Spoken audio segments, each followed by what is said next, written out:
성부와 성자와 성령의 이름으로 아멘. 하늘에 계신 우리 아버지의 이름이 거룩히 빛나시며 아버지의 나라가 오시며 아버지의 뜻이 하늘에서와 같이 땅에서도 이루어지소서.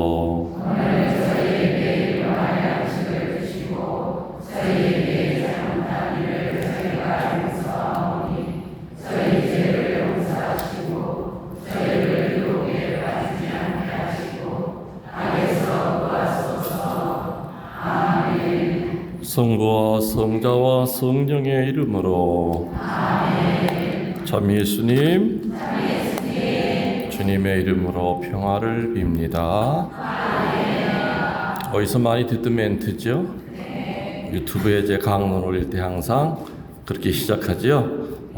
주님의 이름으로 평화를 빕니다라고 얘기합니다. 아마 물론 여러분들 가운데는 여기 현풍 신자분도 계시겠지만은 근처가 대구니까 대구에서 오신 분들, 또 혹시 딴 도시에서 오신 분들 계십니까? 어디요? 상황? 창원, 서울도 계세요? 서울에서 오신 분도 계세요? 아까 보니까 인천에서 오신 분도 계시고, 대개는 제 피정은 보면은 바닥 신자들보다는 딴 데서 오신 분들이 항상 더 많이 자리를 차지하고 계십니다. 현풍이라고 하는 이름이 참 이렇게 정감이 갑니다. 쭉 들어오면서 보니까 테크노밸리라고 그러나 그 단지가 있고, 그래서 또 거기를 지나서 쭉 오니까 옛날 그 읍이 이렇게 보이는 것 같아서 이게 옛날보다 많이 커졌다, 이 전체가 규모가, 그런 생각이 듭니다. 저는 지금 은퇴하고 이제 2년 됐습니다. 8월 달이면 딱 만 2년이 되고 있고요. 제가 지금 사는 데는 감곡의 매개성모님 그 성지에서 한 15분 정도 떨어지는 곳에서 혼자 살고 있습니다. 그래서 혼자 밥해 먹고 청소하고 빨래하고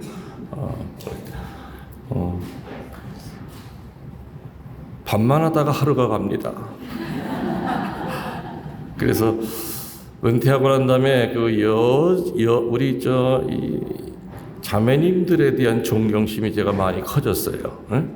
그리고 그 옛날 어머니들 애도 한둘이 아니었잖아요. 6, 7 낳고 밭에 나가서 일하고 그 까다로운 시부모 모셔가면서 남편 뒷바라지하면서, 그러면서도 또 아이들 도시락 챙겨주고 그 조그만 몸뚱아리 가지고 어떻게 그렇게 그런 그 힘이 있었을까, 그걸 생각하면 참 여자는 위대하다. 남자는 절대 여자 못 쫓아간다. 그래서 여자 하는 말에 무조건 올소하면은 집안이 편하다 하는 그 생각을 제가 갖습니다.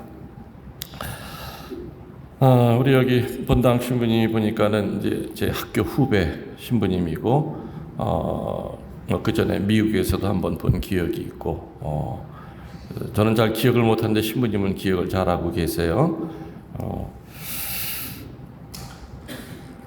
신학교에 들어가서, 벌써 신학교 얘기하니까 아주 옛날 얘기죠.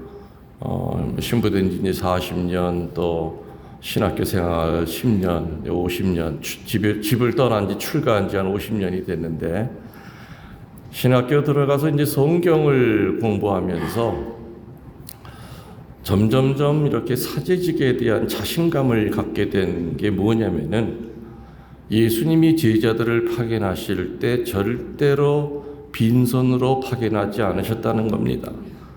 예수님이 제자들을 파견할 때 이 세상에서 양들을 칠 수 있는 능력을 3가지 주셨죠. 첫 번째는 말씀을 선포하는 능력을 주셨습니다. 두 번째는 치유의 능력을 주셨고, 세 번째는 마귀를 떼어내는 구마의 능력을 주셨죠. 그 얘기를 듣는 순간, 나도 신부가 되면은 신부 생활 제대로 할 수 있을 것 같다. 그래서 저는 한 번도 이제까지 그 3가지 영적 무기죠. 영적 무기. 목자가 양들을 지킬 수 있으려면은 그 영적 무기가 있어야 됩니다. 한 번도 의심치 않았죠. 그리고 그거를 주신 하느님께 열매를 맺으려고 애를 많이 썼습니다. 신학교에서 전해 내려오는 말 가운데 제가 이해할 수도 없었고 또 동의할 수 없었던 말이 뭐냐면은 신부는 미사만 잘 드리면 되지 설교는 목사들이 하는 거다. 그런 아주 못된 얘기가 전해 내려옵니다. 저는 그 말에 동의할 수가 없었어요. 사제가 미사도 열심히 드리면서 설교도 정말 뜨겁게 하면은 그야말로 금삼첨화죠. 개신교 여러분도 알다시피 반쪽이죠. 우리 미사 보면은 말씀의 전례와 성찬의 전례가 있지만 개신교는 성찬의 전례를 없애버렸어요. 그리고 말씀의 전례만 가지고서 반복을 합니다. 성경 읽고 또 뭐 기도하고 뭐 또 찬송가 부르고 그냥 반쪽이에요. 근데 우리는 완벽한 걸 다 가지고 있지 않습니까? 알다시피 개신교의 창시자가 마르틴 루터입니다. 마르틴 루터는 수도의 신부였습니다. 그리고 성서학자였죠. 마르틴 루터는 정말 똑똑한 사람이었어요. 물론 그 당시 교회의 여러 가지 그 모순된 것을 고치려고 애를 쓰다가 안 되니까 이게 나왔지만은 그래도 마르틴 루터가 끝까지 교회에 순명하면서 교회 안에서 교회를 쇄신시키려고 애를 썼다면은 성 프란치스코 같은 그런 역할을 하지 않았을까 하는 생각이 듭니다. 마르틴 루터가 세상을 떠날 때 자기 후계자들한테 했던 얘기가 있습니다. 가톨릭의 다른 것은 다 없애도 적어도 이것만큼은 없애지 마라. 첫 번째, 성체 성사를 없애면 안 된다. 마르틴 루터도 사제였기 때문에 성체 성사는 인간이 만든 제도가 아니라 예수님이 만든 제도를 알았죠. 그래서 성체 성사 없애지 말고 고해 성사 없애지 말라고 그랬습니다. 근데 그 후계자들이 다 없애고 지금 남아있는 것은 세례 성사, 또 감리교 쪽에서는 견진 성사까지 있습니다. 대부분 세례 성사는 다 주죠. 그죠? 우리처럼 그런 사크라멘트, 어떤 성사의 의미라기보다 그냥 그 옛날에 물로 씻는다는 그런 의미가 더 강합니다. 그래서 저는 신학생 때부터 지금까지 사제 서품을 받는 그 순간 주님께서는 사제들에게 말씀을 전파하는 능력을 주셨고 마귀를 띄어내는 능력을 주셨고 그리고 신자들을 치유시키는 능력을 주셨다는 것을 단 한순간도 저는 잊어버린 적이 없고 또 의심한 적이 없었습니다. 그렇게 긴 사제 생활을 살았기 때문에 그 믿음을 가지고 살았기 때문에 사제를 통하여 많은 사람들이 말씀을 통해서 변화가 되고 치유가 되고 또 사제의 그 구마의 능력으로 많은 마귀 들린 사람들이 떨어져 나가는 저는 체험을 하고 산 사제입니다. 그래서 제가 이야기를 하는 이유는 사제가 신자들을 뭐 치유하고 뭐 구마하고 그럴 때는 물론 여러 가지 방법은 있지만 뭐 오늘 같은 경우에 뭐 미사 끝나고 신부님 다 안수 주십시오 하고 막 머리 갖다 이렇게 하는데 하지 마십시오. 사제가 꼭 머리에 안수를 해야만 그 안수가 되는 것이 아니라 말씀을 통해서도 안수의 은혜는 내려갑니다. 그래서 저는 늘 그런 얘기를 합니다. 제가 피정할 때는 가능한 한 앞자리에 앉아서 저와 눈을 마주치는 것이 신상의 이롭다. 왜냐면은 오전 시간만 하고 오후 시간에 내 빼려고 기둥 뒤에 숨어 있는 사람은 내가 아무리 보고 싶어도 못 봅니다.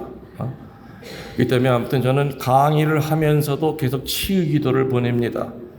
그게 뭐냐면은 지금도 내가 어느 형제를 보면은 머리가 아픕니다. 그 형제 쪽을 쳐다보면 저 형제는 이제 머리 쪽에 문제가 있는 사람이죠. 그렇지만 계속해서 볼 때마다 내가 치유 기도를 보내고 이제 아마 어느 시간이 지난 다음에 분명히 내가 그 형제를 보대로 된 머리가 맑아질 겁니다. 그럼 그 형제가 치유가 됐다는 얘기죠. 어느 자매를 보면은 지금 내가 배가 아픕니다. 그럼 분명히 아무튼 부인과 쪽에 문제가 있는 사람입니다. 그래서 강의는 입으로 하지만은 치유 기도를 보내기 때문에 계속 하다 보면은 분명히 치유가 됩니다. 내가 2주 전인가 서울의 청담동 성당에서 강의를 했습니다. 그때 한 1000명이 넘는 사람들이 많이 왔는데 끝나고 난 다음에 어느 분이 이제 카페에 그거를 올렸는데 뭐냐면은 자기는 그 청담동 피정 그 다음 날인가 무릎 수술을 할 예정이었대요. 근데 병원에 입원을 하면은 청담동 피정을 못 듣기 때문에 정말 성당 올라올 때 그냥 계단 하나하나 붙들고 이렇게 올라왔대요. 그리고 아무튼 맨 앞자리에 앉아서 신부님이 자기랑 눈을 맞출 때마다 성호를 걷대요. 그리고 이제 집에 가는데 계단을 내려가는데 하나도 안 아프더래. 그래서 병원에 갔더니 무릎 수술할 필요가 없다. 그 얘기를 듣더라고요.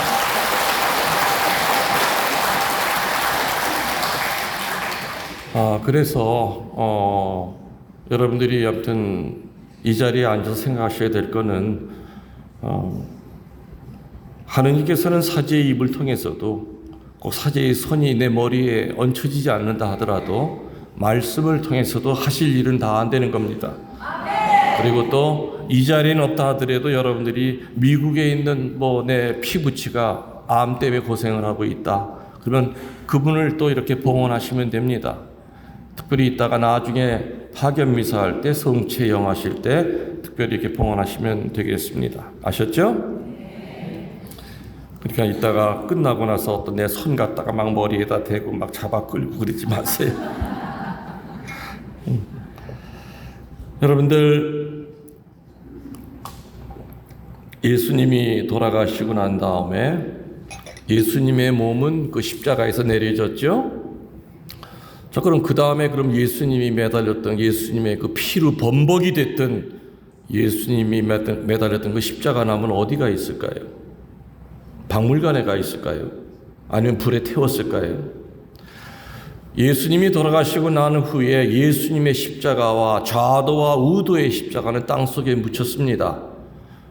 300년 동안 깊은 땅속에 묻혀 있었죠. 그리고 그 옆에는 비너스를 섬기는 비너스 신당이 세워져 있었어요. 그렇게 300년이 흘러갔는데 AD 313년에 콘스탄티누스 대제가 가톨릭을 갖다 인정합니다. 그 콘스탄티누스 대제의 어머니가 그 유명한 헬레나 황후죠. 헬레나 황후는 어릴 때부터 지향을 가지고 아들을 키웠습니다. 그래서 아들이 황제가 되고 난 다음에 제일 먼저 그 엄마가 부탁한 것이 뭐냐? 이제는 제발 천주교 신자 죽이지 마라. 박해하지 마라. 그래서 콘스탄티누스 대제는 그 엄마의 그 가르침에 따라서 이제 천주교를 갖다가 그 당시 국교는 아니라 하더라도 받아들입니다. 그리고 로마 제국에 있는 모든 그 공무원들에게 천주교 신자들을 박해하지 말라는 공문을 내립니다. 그리고 난 다음에 헬레나 황후가 두 번째 한 건 뭐냐? 아들에게 부탁했습니다. 내 죽기 전에 소망이 있다. 예수님이 십자가에 매달려 돌아가신 그 골고다로 성지순례를 가고 싶다. 그래서 이 효자 아들은 어머님을 마차에 태워서 예루살렘까지 간 겁니다. 콘스탄티누스 대제는 그때 당시에 로마 황제가 아니었죠. 지금의 이스탄불의 황제였습니다. 그때 갈라져 있었어요. 동로마 서로마로. 헬레나 성녀는 몇 달 동안 긴 여행 끝에 드디어 예루살렘에 도착을 하셨습니다. 그래서 예수님이 못 박혔다고 하는 그 사형장에 올라갔더니 이미 300년이 지났기 때문에 그 사형장의 그 형체는 없어졌고 그 자리에 뭐가 세워졌다고요? 비너스를 섬기는 신당이 세워져 있었던 겁니다. 그래서 예수님이 못 박혔던 그 십자가 나무가 묻혀졌던 자리라고 추정되는 데를 땅을 파괴했습니다. 땅을 깊이 파내려가다 보니까 뭐가 삽에 걸리는 데 보니까 파보니까 십자가 나무 3개가 서로 엉겨 있었습니다. 그래서 그 십자가 나무 3개를 끄집어내서 흙을 털고 땅바닥에 이렇게 가지런히 3개를 놨습니다. 자, 이 3개 중에 하나가 예수님이 매달렸던 십자가 나무가 분명한데, 예수님의 십자가 나무는 위에 뭐가 있어요? 유대인의 왕 나자렛 예수라고 하는 죄인의 명패가 있죠. 근데 그건 떨어져서 어디 갔는지 몰라. 겉으로 보기엔 다 똑같아. 어떤 게 좌도 건지 우도 건지 예수님 건지 구분할 수가 없었습니다. 그때 그 당시에 예루살렘 주교님이 이제 기도하면서 지혜를 청했어요. 그래서 어떤 지혜를 받았느냐? 예루살렘에 있는 환자들을 그 골고다 위로 다 끌어올렸습니다. 그래서 첫 번째 십자가에다가 손을 대라고 그랬습니다. 아픈 환자들이 첫 번째 십자가에다 손을 대니까 나병 환자가 병이 났고 안진뱅이가 일어나고 환자들이 치유가 되는 거예요. 사람들은 박수를 치면서 이제 주님 십자가 찾았다고 그랬겠죠. 그렇지만 헤레나 황후는 안 됩니다. 그거 가지고는 주님의 십자가라는 거 증명이 안 됩니다. 죽은 사람을 살려야만 됩니다. 그래서 죽은 시체를 올려놨더니 꿈쩍도 안 해요. 이건 아닙니다. 죽은 사람을 살리지는 못했어도 만지는 사람마다 치유가 일어났던 첫 번째 십자가는 좌도와 우도 가운데서 누구의 십자가였겠습니까? 회개하고 죽은 천당의 첫 번째로 공식적으로 간 우도의 십자가였죠. 다시 말하면 회개는 다른 사람을 치유시킵니다. 내가 회개하고 살 때는 나 자신만 치유되는 것이 아니라 회개하고 아름답게 살 때는 내 주변에 모이는 사람들이 내 모습을 보고 치유가 됩니다. 그래서 예수님께 주님 저를 기억해 주십시오. 예수님은 그래 오늘 너는 나와 같이 천국에 갈 것이다 했던 가장 공식적인 천국에 분명히 계신 그 우도, 그 양반의 십자가는 치유의 능력은 있었지만 죽은 이를 살리는 그 능력은 없었던 겁니다. 두 번째 십자가에다가 손을 대라고 그랬습니다. 그래서 환자들은 두 번째 십자가에 손을 댔더니 웬걸 만지는 사람마다 뒤로 다 낮아빠지는 거였어요. 상처가 더 심해지는 거였어요. 몇 사람 되다가 아무도 손을 안 대, 무서워서. 만지는 이마다 깊은 상처를 받았던 이 두 번째 십자가는 누구의 십자가였겠습니까? 죽으면서까지 건방 떨고 교만하기 이를 데 없었던 좌도, 다시 말하면 교만은 지 자신만 죽이는 것이 아니라 교만한 사람 곁에 가면은 많은 사람들이 상처를 받습니다. 온몸에 가시가 숭숭 나 있기 때문에 가시가 난 것조차 모르면서 온 동네를 휘짓고 돌아다니기 때문에 그 사람이 있는 공동체는 다 깨집니다. 그래서 두 번째 상처를 줬던 십자가는 죽으면서까지 교만에 떨었던 좌도의 십자가였습니다. 이해가 되십니까?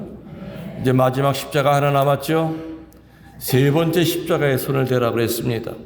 두 번째 십자가에 아주 질렸기 때문에 환자들은 세 번째 십자가에 손을 안 대려고 그랬습니다. 누가 하나 용기를 내서 손을 댔더니 치유가 됩니다. 많은 사람이 치유가 됐습니다. 마지막으로 죽은 지 며칠이 돼서 살점이 뚝뚝 떨어지고 시체 냄새가 온 천지를 진동하는 그 시체를 팔을 펴서 십자가에 이렇게 뉘어놨습니다. 온 천지가 다 송장 썩는 냄새인데 헤레나 성녀와 신자들은 그 앞에 무릎을 꿇고 어떤 일이 벌어질지를 기다렸죠.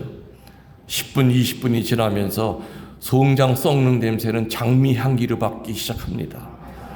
그러면서 푹 패졌던 눈에 살이 붓고 뼈랑 가죽밖에 안 맞던 그 몸뚱아리에 살이 붙으면서 얼굴에 혈색이 돌면서 몇십 분 지나고 나니까 마치 낮잠 자다 일어나는 것처럼 배시시 하면서 일어나. 그래서 하품까지 하면서 일어나. 그때 헤레나 황후와 주교님과 신자들은 눈물을 흘리면서 이제야 드디어 주님의 십자가를 찾았습니다. 헤레나 성녀는 주님, 이 죄녀에게 당신의 그 거룩한 성혈이 묻은 그 십자나무를 찾게 해주셨습니다. 헤레나 성녀는 그 십자가 나무를 그대로 콘스탄티노플로 모셔옵니다. 그리고 그거를 수백 년 동안 모시고 있다가 로마로 나중에 옮겨지죠. 그래서 지금도 큰 덩어리, 1m 정도 되는 덩어리는 베드로 대성전 지하에 있습니다. 그 나머지는 어떻게 했느냐? 여러 조각을 냅니다. 수천 개의 조각을 내서 큰 거는 약 2cm 정도, 작은 거는 2mm 정도를 이렇게 작게 해가지고 전 세계에 퍼져 있습니다. 어디에 퍼져 있느냐? 첫 번째, 전 세계의 대성당에 퍼져 있든지 아니면은 교황청령 소속 수도회, 뭐 베네딕토라든지 프란치스코 그 본원의 교황청에서부터 이렇게 전달을 했죠. 그리고 마지막으로 어디가 있느냐? 가톨릭의 공로를 많이 쌓은 가문, 뭐 성당을 지어서 봉헌한 그런 가문이라든지, 그런데 교황님께서 선물로 이렇게 하사를 해서 그런데 대대로 모셔져 내리고 있었습니다. 최영업 신부님 아시죠? 최영업 신부님의 그 첫 번째 편지에 뭐라고 나오냐면은 자기 스승에게 부탁을 합니다. 신부님, 우리 한국은 순교자의 나라인데 그 예수님의 그 십자가 보목, 예수님의 그 나무 조각을 보목이라고 그럽니다. 십자가 보목이 하나도 없습니다. 가능하시다면 그 십자가 보목을 이 조선 땅으로 보내주실 수 없겠습니까? 간절히 원하는 그런 편지가 최영업 신부님의 18통 가운데 첫 번째 대목에 나옵니다. 근데 결국에 최영업 신부님은 십자가 보목을 못 보고 돌아가셨습니다. 긴 세월이 지나서 그 최영업 신부님의 신앙의 터에 김웅년 신부라고 하는 사람이 나타납니다. 그리고 목에다가 그 최영업 신부님이 그토록 보고 싶어 하셨던 이 십자가 보목을 이렇게 모시고 옵니다. 오늘 여기도 모시고 왔습니다.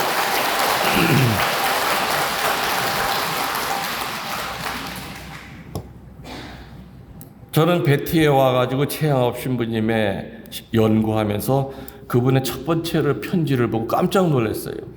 최 신부님이 그토록 십자가 보목을 그리워하셨구나. 그렇지만 그 후배 신부가 긴 세월이 지나서 십자가 보목을 모시고 최영업 신부님이 살던 그곳에 성지로 부임을 한 겁니다. 여기 보이는 이 십자가 안에는 십자가 나무가 2cm 정도가 들어가 있습니다. 그리고 이 십자가 요 고상 자체는 한 500년 정도가 된 겁니다. 그리고 이 십자가는 반으로 포개집니다. 자, 보이시나겠지만 이게 포개지죠? 이 안에 지금 십자가 나무가 현재 모셔져 있습니다. 이 안에 2cm 정도가. 그리고 그 십자가 그 나무 밑에는 벌건 성혈이 지금도 이렇게 벌겋게 되어 있습니다.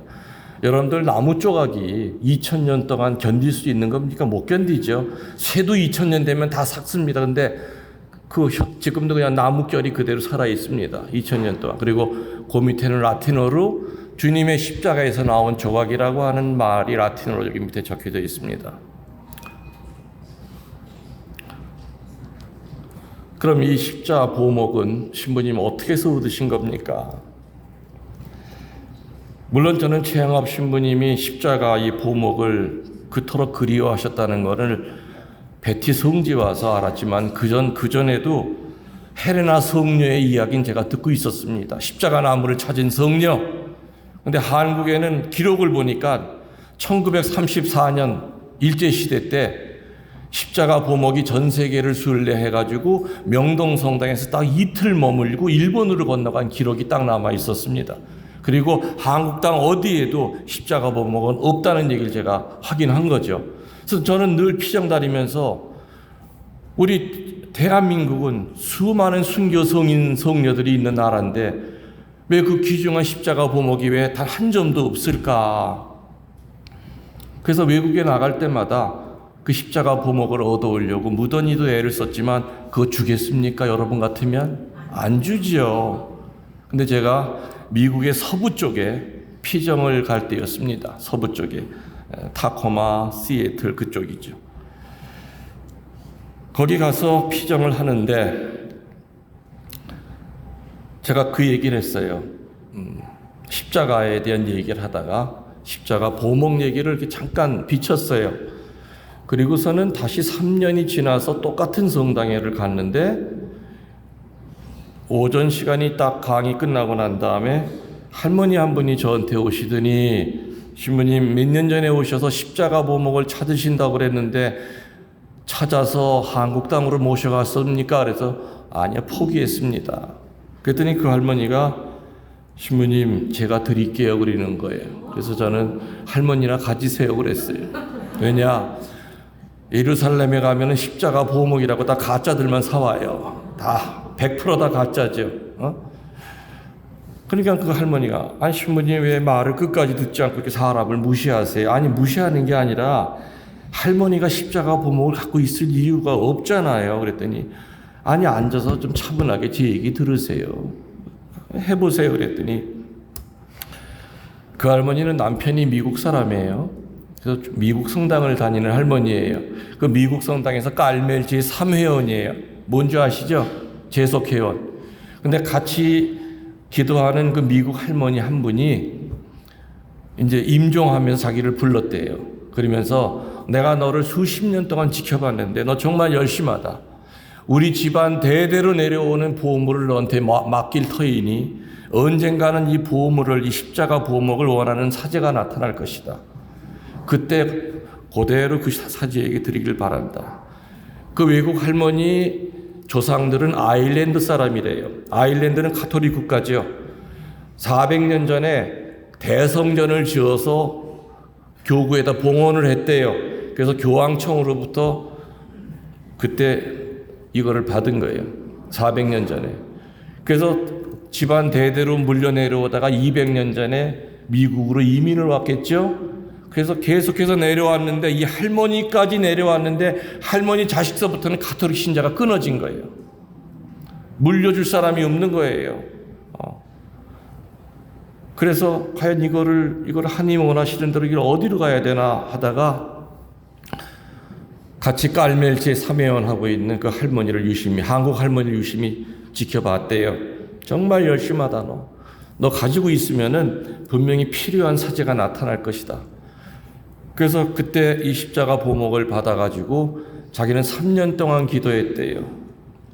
얼마 전에 십자가 보목을 찾는다고 했던 그 김묵렬 신부님이 다시 한번 이 성당에 오시면은 내가 한국까지 모시고 갈 재간은 없고 3년 동안 기도했대요. 근데 사실은 그 성당은 저는 해외 성당은 한 번 가면 다시는 안 갑니다. 갈 데가 많기 때문에 그래요. 그 작은 성당인데 우연히 주교님께서 거기 본당 신부님의 청을 받아서 주교님이 저한테 신부님 어디 성당 한번 좀 피정시켜 주시면 안 되겠느냐. 주교님 저 갔다 온대요. 그랬더니 아이고 내 얼굴을 봐서 다시 한번 좀 갔다 와달라. 그래서 간 거예요. 갔더니 세상에 그분이 그 얘기를 하시는 거 아닙니까? 어디 있어요? 저 좀 보여주세요. 그랬더니 오늘은 안 갖고 왔대. 내일 갖고 오겠대요. 야, 그 다음날 기다리는데 이게 잠을 못 자겠는 거예요. 잠을 못 자겠는 거예요. 흥분이 돼가지고. 그 다음날 그 할머니가 자기 함에다가 이 십자가 보목을 이렇게 모셔가지고 왔어요. 그러면서 근데 십자가 나무가 어디 있습니까? 그랬더니 나사를 풀르니까 그 안에 십자가 나무가 있는 거예요. 얼마나 제가 기쁘고 감격스러웠겠습니까? 이 십자가 나무를 그때 호텔로 제가 묵고 있는 숙소가 호텔이었는데 호텔에 가서 촛불을 켜놓고 십자가 보목 앞에서 요 작은 2.5cm 되는 요 나무가 예수님의 이 손등이 등 밑에 있던 나무인지 예수님의 등을 받치고 있었던 나무인지 어느 쪽에 있는 나무인지 모르지만 벌건 성혈까지 같이 있다 이거예요. 이 십자가 나무는 이 십자가 작은 보목은 예수님의 거친 숨소리도 들으셨을 거고 그 밑에 쳐다보고 있는 성모님도 이 나무를 봤을 거고 이야 이제 드디어 한국 땅으로 이 십자가 보목을 모셔가는구나. 그래서 한국 땅으로 이렇게 오시게 된 겁니다. 전 그때부터 늘 피정할 때 한 10여 년 동안은 피정할 때 모시고 다녔었습니다. 그러다가 어느 날 보니까, 그리고 또 제가 성지에 오래 있었죠. 매월 첫 토요일 날 은총의 밤 때 마지막 시간에 제가 안수하면서 뺨에다 이렇게 대드렸습니다. 수십만 명을 뺨에다 대드렸습니다. 근데 어느 날 보니까 예수님의 오른팔이 없어진 거예요. 지금도 없어요. 오른팔이 떨어져 나간 거예요. 지금 한 팔로만 매달려 계신 거예요. 물론 쇠를 깎아서 복원을 할 수 있지만 일부러 복원을 안 합니다. 그래서 그때부터는 이제 피정대 잘 안 갖고 다녔는데, 제가 은퇴하고 올해부터는 제가 이 십자가 보복을 모시고 다닙니다. 그래서 여러분들이 의식하셔야 될 것은 이 자리에는 그 2000년 전 헬레나 성녀가 찾아내신 예수님의 성혈이 묻어있는 십자가 보목이 오늘 사제가 떠날 때까지 같이 한다는 얘기죠. 예수님의 그 십자가 보목은 어떤 힘이 있었다고요? 치유, 죽은 시체까지 일으켰던 그 힘이 있었던 능력의 십자가입니다. 그 다음에 사제의 말씀을 통해서도 치유와 구마와 믿음의 은혜는 내려가겠지만은 동시에 최양업 신부님이 그토록 보고 싶어 하셨지만은 보지 못했던 이 십자가 보목이 오늘 이 현풍성당에 이 자리에 머물다 가신다는 거 여러분들이 기억하시면서 의식하시면서 피정에 임하셨으면 좋겠다는 생각이 듭니다. 아셨습니까?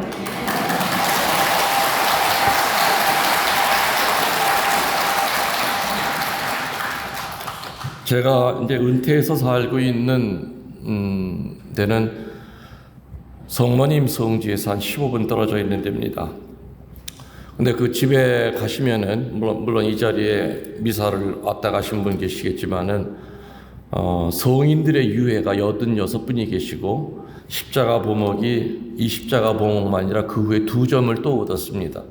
그래서 십자가 보목이 3점에 성인들의 유해가 86분이 계십니다. 그래서 전 세계에서는 성인 유해가 제일 많이 모셔져 있는 집입니다. 이렇게 얘기하면 어떤 교우들은 그럼 신부님 뼈 모으는 게 취미세요? 취미일 리야 있겠습니까? 근데 사제생활 40년 동안 아무튼 정말 소설처럼 저에게 찾아오셨어요. 예를 들어서 비안내 신부님 아시죠? 성인 사제 비안내 신부님 그 발 뒤꿈치 뼈가 어떻게 유해가 어떻게 나한테 오게 됐느냐. 10몇 년 전에 내가 교우들을 데리고 성모님의 성지를 순례를 갔습니다. 근데 순례하는 중에 프랑스에 가가지고 아르스라고 하는 데가 있어요. 비안내 신부님이 한평생 고백성사 주셨던 작은 성당입니다. 너무 작기 때문에 거기는 포함이 안 돼요. 저는 그래도 그 버스 기사한테 돈을 줘가면서 2시간만큼이라도 좀 갔다 오자. 그래서 억지로 해가지고서 그냥 버스 바닥이 탕탕 닿아요. 시골길이라. 갔어요. 갔더니 작은 성당 안에 그 비안내 신부님이 이렇게 누워 계세요. 그대로. 딱 1시간. 그래서 1시간 기도하고 너무 아쉬운 마음으로 제가 떠나면서 그랬거든요. 신부님, 제가 은퇴하고 난 다음에는 여기 와서 한 1년 동안 머물면서 고백성사 주겠습니다. 오늘은 내가 그냥 바삐 갑니다. 그래서 거기서 떠나가지고 루르드로 이제 비행기를 타고 갔어요. 그래서 루르드 갔다 오신 분 있죠? 저녁 때 되면 이제 묵주기도를 해요. 전 세계 신자들이 묵주로 들고 아베 아베 아베 마리아 노래를 해요. 우리 신자들이 쫙 서 있고 우리 한국 신자들 앞에 독일 신자들이 있었는데 저는 이제 떨어져서 신자들 사진을 찍어주고 있었습니다. 근데 독일 신자 가운데 한 사람이 나한테 또박또박 걸어오더니 나보고 독일어 하니에요. 독일어 못한다 그랬더니 프랑스말 하니 프랑스말 한다. 프랑스말로 얘기를 하는 거였죠. 비안내 신부님의 유해를 자기가 드리겠대요. 무슨 소리냐. 얘기를 들어보니까 묵주기도 계속 하고 있는데 자꾸 소리가 들리더래요. 오른쪽을 보라고. 오른쪽을 봤더니 동양 신부님이 한번 사진을 찍고 있대. 그 사제에게 너가 모시고 있는 비안내 신부님 유해를 드리라고 계속해서 몇 달 할 때까지 소리가 들리더라는 거예요. 이건 드려야 되나 보다. 그래서 왔다는 거예요. 그래서 보자고 그랬더니 비안내 신부님 유해가 맞아요. 보니까는 발 뒤꿈치 작은 뼈예요. 그 모습을 우리 한국 신자들이 지켜봤을 거 아닙니까? 그때 우리 한국 신자들은 그랬다. 야, 신부님 정말 글어버리다. 이제 독일 여자도 알고 저렇게 저렇게 독일 사람이랑도 친하나 보다. 그거 다 끝나고 난 다음에 이제 호텔 로비에 가서 오늘 아까 있었던 일을 얘기했어요. 이 성인 유해가 우리 어저께 아쉬움을 남기고 왔던 비안내 신부님 유해인데 아까 그 독일 자매님이 나한테 줬다. 다 울고 난리가 났죠. 그래서 다 무릎 꿇고 다 성인 유해 친구 바치고. 그러니까 유해가 그런 식으로 소설처럼 40년 동안 86분이 되는 유해가 저를 찾아온 겁니다. 내가 찾으러 다닌 게 아니라. 그래서 나중에 저는 시간이 되면은 이 많은 유해가 한국 땅에 오시게 되는 거에 대해서 책을 쓸 거예요. 책을 써도 아마 몇 권이 나올 겁니다. 저는 사실은 베티 성지를 개발하면서 박물관을 지었습니다. 박물관을 지으면서 한쪽에다 성인 유해관을 지으려고 했어요. 거기다 다 모시려고 했었어. 사실은요. 조그맣게 이렇게 해가지고 성광 안에다 유해 하나씩 해가지고 그 밑에 무릎 꿇고 기도할 수 있게끔. 그럼 아마 그거 하나만 가지고도 세계적인 성지가 됩니다. 전 세계 성지에서 이렇게 많은 유해를 모시고 있는 데가 없어요. 뭐 많아야 뭐 한 6분, 7분 정도예요. 그래서 그 얘기를 설계를 해서 주교님에게 이렇게 하겠습니다. 주교님이 하지 말래요. 왜? 최영합 신부님 성지인데 왜 딴 성인들이 왜 와 있니? 나랑 마인드가 다른 거죠. 이 수많은 성인들의 전구로 최영합 신부님이 하루빨리 성인 품에 오를 수 있다고 저는 믿었어요. 그런 의미에서 저는 그 박물관 안에다가 성인 유해 전시관을 하려고 했던 건데 우리 주교님 생각은 그게 아니었어요. 그래서 청주교구에는 안 된다. 청주교구에는 모실 수가 없다. 저는 지금도 찾고 있습니다. 지금은 제가 모시고 있으면서도 언젠가는 주님 옆에 가야 되지 않습니까?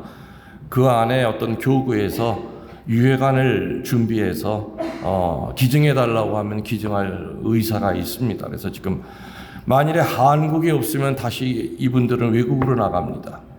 한국을 찾아왔는데 한국에서 머무를 곳이 없기 때문에 다시 외국으로 가는 게 되게 슬픈 얘기죠. 저는 그 기도합니다. 여러분들도 기도해 주시기 바랍니다.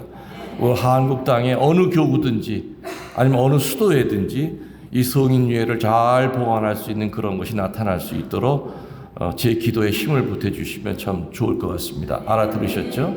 예. 그래서 제가 있는 곳에 그 미사는 한 달에 2번, 둘째 주, 넷째 주만 오시게 됩니다. 왜냐면은 매주일 미사, 주일 미사를 했더니 저는 미사만 하고 끝나는 것이 아니라 피정을 같이 시켜드립니다. 그러니까 현역으로 있을 때보다 훨씬 더 바쁘고 힘이 들어요. 그래서 1주, 3주는 저 혼자 아무 시간에 미사를 드립니다. 그리고 편안하게 그냥 나갑니다. 둘째 주, 넷째 주만 미사를 하는데 어떻게 오게 되느냐. 제가 운영하고 있는 카페 아시죠? 주님의 느티나무. 거기 가입해서 정회원이 되시면은 각 지역방이 있습니다. 경북방, 경남방, 그리고 제주방, 해외방, 전라방, 서울방, 인천방. 그 방에 들어가셔서 자기 소속되어 있는 방에 들어가셔서 거기에 있는 방장의 전화번호가 있는데 방장한테 전화를 거셔서 미사 갈 때 저 좀 데려가 주세요 하면은 대기자 명단에 올라갑니다. 그렇게 해서 한 30명씩 끊어서 오시게 되는 겁니다. 요즘 오시는 분들이 6개월 전에 그 대기자 명단에 올라가 있는 분들입니다. 근데 그렇지만 앞으로는 지금 이제 정원 공사가 한참 막바지입니다. 그래서 그 정원 공사가 끝나면 거기 야외 제대가 있기 때문에 그게 완성이 되면은 아마 밖에서 미사를 하게 될 겁니다. 그렇게 되면 한 100명 이상은 미사하실 수 있기 때문에 각 방별로 많은 분들이 와서 미사를 하실 수 있지 않을까 그런 생각이 됩니다. 어떤 분들은 그냥 무조건 찾아오시는데 무조건 찾아와도 저를 만날 수가 없습니다. 이렇게 딱 보고 누가 오면 전 불을 다 끕니다. 그럼 밖에서 안이 안 보입니다. 아무리 초인종을 넣어서는 안 나갑니다. 왜냐면은 그런 분들을 다 만나다 보면 한도 끝도 없어요. 한도 끝도 없어요. 그렇기 때문에 저도 은퇴 생활을 해야 되지 않습니까? 제 나름대로. 저는 그래서 사실은 평일날에는 그냥 수도자처럼 삽니다. 봉시 수도자처럼. 하루 종일 기도하고 밥도 가능한 한 끼로 줄이고 소식하면서 단식하면서 매일같이 기도하고 한 달에 2번만 신자들을 공식적으로 만납니다. 만나서 피정시켜드리고, 피정은 다른 게 아니라 음악 피정을 시켜드립니다.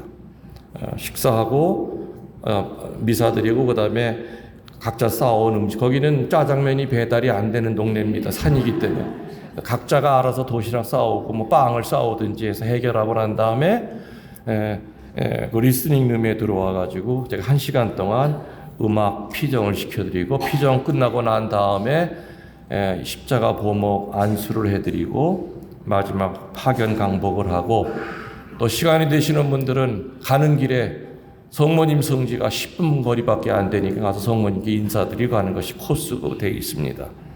아셨죠? 예, 가시면 됩니다. 우리 아까 우리 지금 본당에서 직책이 어떻게 되세요? 네. 현재 평협회장님이시고. 자, 한번 일어나 보세요. 이분이 평협회장님이십니다. 박수 한번 쳐주세요.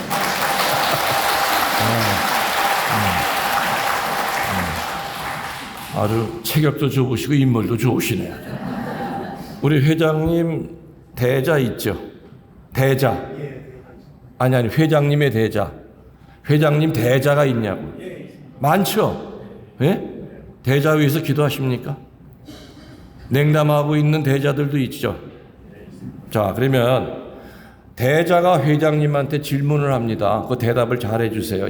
어떻게 질문하냐면, 대부님, 성당에 가면은 제일 많이 듣는 얘기가 신부님 강론 중에 하느님이 원하시는 대로 살아야 된다, 하느님의 뜻대로 살아야 된다고 하는데, 도대체 하느님의 뜻대로 사는 게 어떻게 하면 하느님의 뜻대로 사는 겁니까? 하고 질문 받으시면 대자한테 뭐라고 대답해 주십니까? 대부님의 입장에서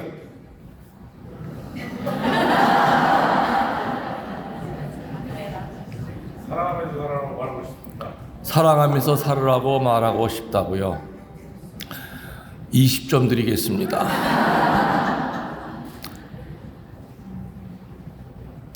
오늘 잘 들으시고요. 내가 오늘은 오래간만에 하느님의 뜻에 대한 강론을 할 겁니다. 잘 들으시고 앞으로 여러분이 일단 가슴에 새기셔야 되고요.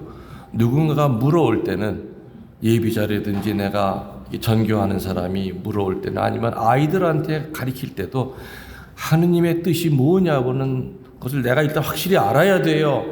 안개 속에 헤매듯이 어설프게 안 거는 그거는 지식이 아니에요. 그건 교리가 아니에요. 누가 물을 때는 군더더기 딱 띄고 정확하게 알려줘야죠. 그게 교리예요. 맞죠? 제 강론의 밑바탕은 전부 다 천주교 정통 교리입니다. 거기에 제 삶의 체험을 갖다 담은 거죠. 자, 우리 회장님 잘 들으세요. 하느님의 뜻이 무엇이냐 하는 것은 성경에 엄청나게 많이 나와요. 구약 성경에도 많이 나오고 신약에도 많이 나와요. 그렇지만 어떤 성서 귀절을 가지고 내가 오늘 설명을 할 거냐면, 여러분들이 귀에 제일 많이 읽은 성경 귀절이 있어요.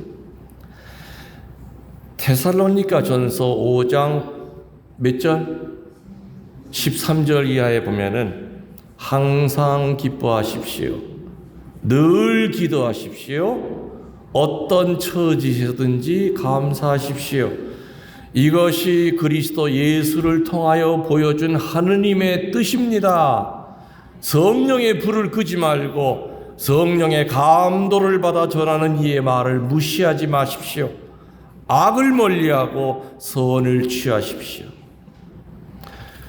집집마다 아마 그런 성경 구절은 있는 집들이 많아요. 항상 기뻐하십시오. 늘 기도하십시오. 어떤 처지에서든지 감사하십시오. 이것이 바로 예수님을 통해 보여준 하느님의 뜻이라고 그랬어요. 몇 가지? 3가지. 기뻐하는 거, 또 2번째 기도하는 거, 3번째 쉽죠? 그거 실천하는 게 하느님의 뜻이야. 그런데 그게 쉽지를 않아. 기뻐하라는 말 앞에 어떤 말이 붙어? 항상. 여러분들 항상 기뻐하세요? 기뻐할 일만 생길 때 기뻐하죠? 성질 날 때는 기뻐하지 않아. 그러니까 어렵죠. 항상 기뻐하라고 그랬어요. 믿지 않는 외인들도 기쁜 일 생기면 다 기뻐해요. 그들과 우리가 다른 거는 슬픈 일이 생겨도 우린 기뻐해야 돼요. 그게 그들과 우리 이방인들과 우리의 차이점이에요. 그러니까 그 앞에 붙은 말 때문에 힘든 거죠. 항상 기뻐하라고. 자, 두 번째가 기도잖아요. 근데 기도라는 말 앞에 뭐가 붙어요? 늘 기도하라고 그랬잖아요. 여러분들 늘 기도하세요? 아니잖아요. 날씨가 오늘 더럽다고 기도 안 하고, 몸이 아프다고 기도 안 하고, 어떤 놈이 내 성질 똑같다고 기도 안 하고, 짜증나서 기도 안 하고, 마치 기도 안 할 핑계를 찾아 헤매는 사람들처럼. 그리고 기도라는 것도 해봐야 유체 이탈이 돼가지고 손가락은 자동으로 돌아가지만 머릿속은 다 딴 데 가서 친정도 갔다 오고 갯집에도 갔다 오고 오는 거다. 늘 기도하라는 말이 그게 쉬운 게 아니거든요. 가끔 기도하는 건 누구나 할 수 있어요. 근데 하느님의 뜻의 두 번째는 always, 늘 기도해야 돼. 그러니까 음의 기주고, 그죠? 세 번째는 감사잖아요. 감사 앞에 어떤 말이 붙어요? 어떤 처지에서든지. 한마디로 주면 범사에 감사하라.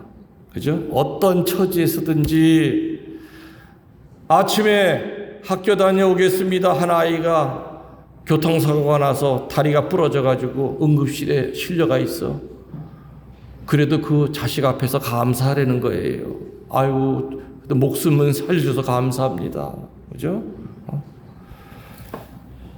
기뻐하고 기도하고 감사하는 거 우리 가끔은 하고 살아요. 그런데 항상 기뻐하기 힘들어요. 늘 기도하기 힘들어요. 범사에 감사하기 힘들어요. 그렇기 때문에 하느님의 뜻을 행하는 것이 쉬운 게 아니에요. 이 말 뒤에가 뭐가 나온다고요? 성령의 불을 끄지 말라고 그랬어요. 성령의 불이 꺼지면 절대 하느님의 뜻 행하지 못해요. 성령의 불을 끄지 말고 성령의 감도를 받아 전하는 이의 말을 무시하지 말라고 했어요. 사제의 강론도 성령이 함께하지 않으면 지식 전달밖에 안 됩니다. 그리고 절대 그런 성령이 함께하지 않는 사제의 강론을 통해서 사람들은 치유가 안 돼요. 변화가 안 돼요. 지식 전달만 받은 거죠. 물론 항상 기뻐하십시오. 늘 기도하십시오. 범사에 감사하십시오. 이것만 가지고도 며칠을 우리들은 묵상할 수가 있어요. 오늘 어디까지 할지 모르겠지만 오후 시간까지 하는 데까지 합시다. 예? 자, 하느님의 뜻 누가 물어보면 일단 이 성경 규절을 알려주셔야 돼요. 그죠? 거기 항상 기뻐하십시오. 늘 기도하십시오. 어떤 처지에서든지 감사하십시오. 이것이 바로 그리스도 예수를 통해서 보여준 하느님의 뜻입니다. 성령의 불을 끄지 마십시오. 자, 기쁨의 반대가 뭡니까? 네? 아니에요. 기쁨의 반대는 성질 부리는 거예요. 성경에는요, 우리들이 기쁘게 사는 방법을 참 많이 제시하고 있어요. 어떻게 하면은 항상 기쁘게 살 수 있을까? 항상은 아니래도 그래도 최선을 다해서 우리가 기쁘게 살아갈 수 있을까 하는 그 방법을 알려줘요. 자, 제 강의의 특징은 이유식을 만들어서 여러분 입에 잘 넣어주는 게 제 강의의 특징인 거 아시죠? 저도 이제 신학 공부를 하고 제 나름대로는 이제 공부를 많이 했다고 저는 생각하는 신부인데, 참 요즘 예수님이 나타나셔서 당신 자신에 대하여 쓴 그 어려운 신학책을 읽어보고 난 다음에 소감이 뭘까? 야, 나도 못 알아먹겠다. 내가 왜 이렇게 어렵게 표현이 돼야 되느냐? 내가 하느님 나라를 왜 이렇게 어렵게 얘기한 적 없어? 그 당시 율법학자들이 어렵게 만들어 놓은 것을 예수님은 얼마나 쉽게 얘기했습니까? 예수님 쫓아다녔던 그 수많은 사람들 가운데는 지식인들이 아니었죠. 아이들서부터 할머니서부터 모든 이가 다 자기 말로 들리게 강의하셨잖아요. 그래서 이 김웅열 신부가 하느님에게 받은 탤런트가 있다면 신학자들이 어렵게 만들어 놓은 그 하느님에 대한 모습을 저는 쉽게 풀이합니다. 그게 저한테 주신 탤런트예요. 오늘도 하느님의 뜻에 대한 것을 좀 쉽게 얘기해 드릴 겁니다. 성경에는 항상 기뻐하기 위해서 제일 첫 단추가 중요하다. 그 첫 단추를 잘 채우면 그 다음부터는 쉽게 채워져요. 그 기쁨의 단추들이 쉽게 채우나 첫 번째 단추를 잘못 채우면 삐딱하고 이상해져요. 기쁜 척하는 거지 실제로 기쁘질 않아요. 그 첫 단추가 뭔지 압니까? 성경에는 어떻게 나오느냐? 무조건 주는 사람이 되라고 나와요. 무조건 주는 사람이 되면 기쁠 것이다 하고 나와요. 여러분들 주고 사신 적 많죠? 그렇죠? 받은 적도 많지만 주는 적도 많을 거예요. 그런데 어떤 경우에는 주고선도 기쁘지 않을 경우가 있어. 근데 뒤돌아보면요, 주고도 기쁘지 않은 경우는 어느 때냐? 내가 뭔가 주고도 기대할 때, 그 기대치가 안 채워질 때, 그때는 주고 난 다음에도 뭐가 찜찜해요. 뭐가 저게 아닌데 적어도 내가 열을 줬는데 저 인간한테, 그럼 저게 인간이라면 나한테 5은 되돌려줄 줄 알았는데 5은 그냥 하나도 안 돌려줘. 그땐 준 것도 후회가 되고 내가 괜한 짓 했구나. 아이고 내가 줄 놈한테 줬어야 되는 건데 저렇게 주고도 뻔뻔한 놈 저런 놈한테 내가 괜히 줬어. 부부지간의 상처, 본당 신부와 신자들 간의 상처, 모든 인간들의 상처는 주기는 주는데 늘 대가를 기대하기 때문에 상처가 생겨요. 거기서부터 이제 시작이 되는 거예요. 이 불편한 마음이. 주기는 줬는데 뭐가 들어오는 게 없어. 시어머니가 며느리에게 5을 주면서 2를 기대합니다. 근데 그 싸가지 없는 게 둘커녕은 반토막도 안 줘. 그럴 때 마음에 씨가 뿌려져. 그 씨앗의 이름이 뭐냐? 서운한 씨앗이 뿌려져. 근데 그놈의 씨앗은 어떻게 생겨 먹었는지 물 안 주고 비료 안 줘도 얼마나 잘 자라는지 몰라. 그 서운한 씨앗에서 미움의 싹이 비집고 올라오죠. 그 미움의 싹에서 분노의 줄기가 쫙쫙 올라오고 나중에는 시커먼 열매가 맺어. 그 열매가 뭐냐? 무관심의 열매가 맺어요. 성서에서 무관심이라고 하는 것은 영적 죽음을 나타냅니다. 영적 살인을 나타냅니다. 한 집안에 있어도 그냥 돌덩어리 보듯이야. 우리 영어에서 유라고 그러죠. 유는 인격적인 유예요. 그렇지만 사람을 보고도 that, this, 물건은 이건 this, 대시예요. 한 집안에 있으면서도 그냥 돌덩어리예요. 요즘 결혼을 했지만은 독신자들이 너무나 많습니다. 이미 딴방 쓴 지 오래됐어요. 물론 나이가 들어서 서로가 편안하게 코 고는 것도 듣기 싫고 방구 끼는 것도 듣기 싫고 방을 많으니까 편하게 살 그런 개념이 아니라 싫어. 살다는 것도 싫고 저 사람 숨 쉬는 것도 싫고 싫어. 애들 때문에 할 수 없이 살지만은 이미 벌써 딴방 쓴 지 오래예요. 무관심은 영적 죽음이라고 그랬죠. 이 시커먼 무관심의 열매도 그 시초는 아주 미미해요. 무슨 씨앗? 서운한 씨앗부터 시작이 된 거예요. 그 서운한 씨앗에서 미움의 싹이 나오고 분노의 줄기가 올라와서 그 줄기 끝에 무관심이라고 하는 열매가 맺어요. 시작은 아주 작은 거였어요. 줬는데 저게 나한테 다시 안 돌려줘. 그것부터 시작이 된 거죠. 자, 그러면 이 무관심의 열매를 열리지 않게 하려면은, 분노의 줄기가 뻗지 않게 하려면, 미움의 싹이 나오지 않게 하려면은 서운한 씨앗이 내 마음 안에 떨어졌을 때 그놈의 씨앗을 죽여야죠. 죽여야죠. 제초제를 타 죽이든 도끼로 패 죽이든 아무튼 그놈의 씨앗을 죽여야만 내 마음이 편해요. 그럼 죽이는 방법은 뭐예요? 이미 나 답은 알려드렸어. 주면서 뭐 하지 말라는 거에 기대하지 마라. 주는 걸로 행복해 하라 이겁니다. 주는 걸로 행복해 하면 돼요. 돌아올 거 기대하고 주기 때문에 늘 우리는 상처를 받아요. 그것이 나중에는 무관심이라고 하는 이 독이 들어있는 열매로 자꾸 바뀌어요.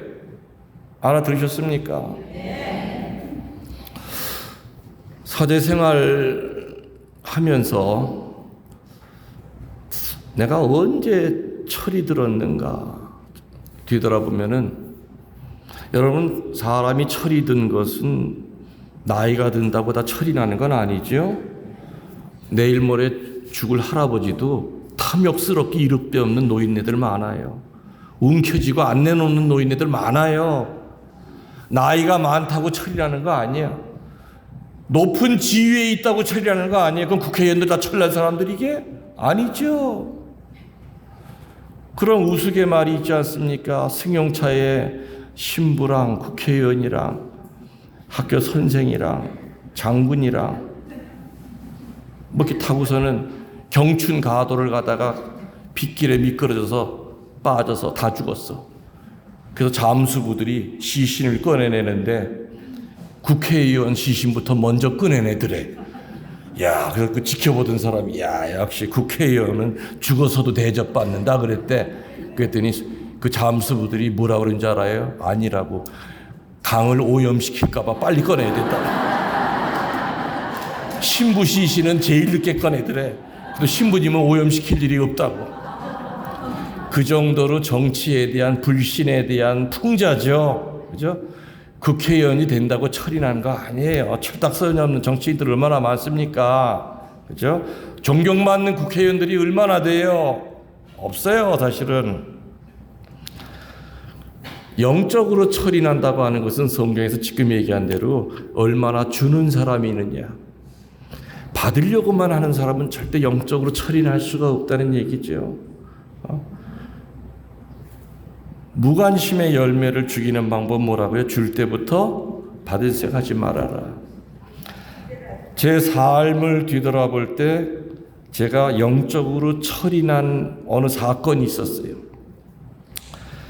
제가 복대동이라고 하는 성당에 90년대에 근무했을 때일 텐데, 거기도 성당이 되게 커요. 그리고 그때 내가 대성전을 짓고 있었는데 한 달에 한 번씩 교우들을 데리고 등산을 다녔습니다. 성당에 큰 버스가 있었기 때문에. 어느 날 이제 산에를 갔는데 저는 맨 뒤에서 이제 올라갔죠. 할머니 한 사람이 걷질 못하는 거예요. 평지에서도 버벅거리고 비탈길에서는 더 버벅거려. 그래서 그 할머니를 갖다가 이제 팔짱을 끼고 그냥 무겁기는 또 좀 무거워. 꼭대기까지 그냥 끙거리고 끌고 올라갔어.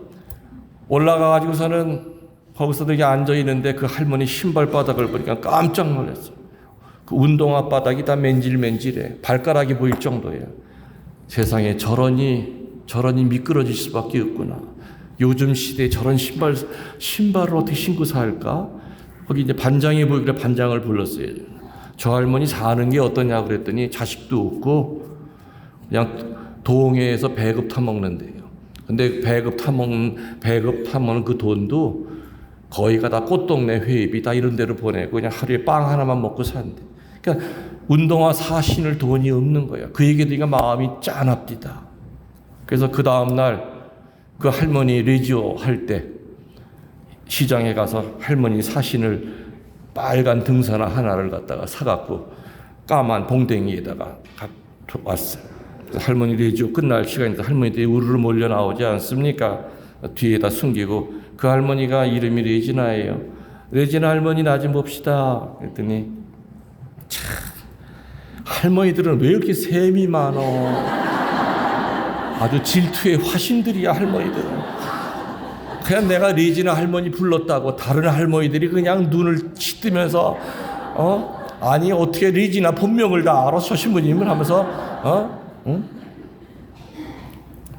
아 이리 다 오라고 다 할머니 다 우르르 몰려와서 등나무 밑에 이제 다 몰려와서 내가 까만 봉댕이 들었으니까 아이스크림 하나씩 주는 줄 알고 레지나 할머니 그 벤치에 앉으세요 그랬더니 할머니가 당황스럽죠. 신부님이 내 본명을 아는 것도 신기하고 할머니가 앉으시길래 그냥 그 앞에 내 무릎을 꿇고 할머니 운동화를 벗겼어요. 벗겼더니 세상에 감자가 2개가 나와. 양말이 뚫어져가지고 발가락이 2개가 있는 거야, 감자가. 아이고, 양말도 사올 건데 양말은 내 못 사. 할머니가 미안해가지고 신부님 왜 이러세요? 왜 신발은 벗기냐고. 가만히 계셔. 다음에 양말은 내가 다음에 사드릴게. 신발을 벗겨가지고 쓰레기통에다 버리고 이제 내 사가지고 빨간 등산화를 씻기고 끈까지 매드렸어요. 아이고, 이제 내 속이 다 시원해. 할머니, 다음 달부터 이 신발 신고 쫓아오세요. 그랬더니 할머니는 말도 못하는 거예요. 막 벌벌벌 떨기 시작하는 거예요. 이런 상황이 벌어지리라고 생각도 못했겠죠. 그래지나 할머니는. 근데 할머니가 신발을 바로 벗어요. 그러니 쓰레기통에 있는 그 신발을 다시 찾아서 신고 내가 사준 빨간 등산화를 가슴에 끌어안고 울면서 집에 가는 거예요. 할머니가.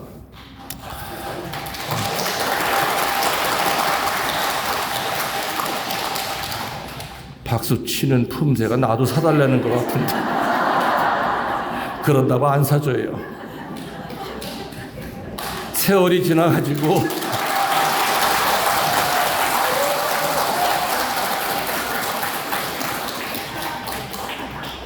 거기를 떠났어요. 복대동을 떠나서 이제 성지로 갔는데 그 복대동 신자들이 성지 순례 오지 않습니까? 근데 물어봐요. 레지나 할머니 그 신발 잘 신으시냐고. 절대 안 신는데요.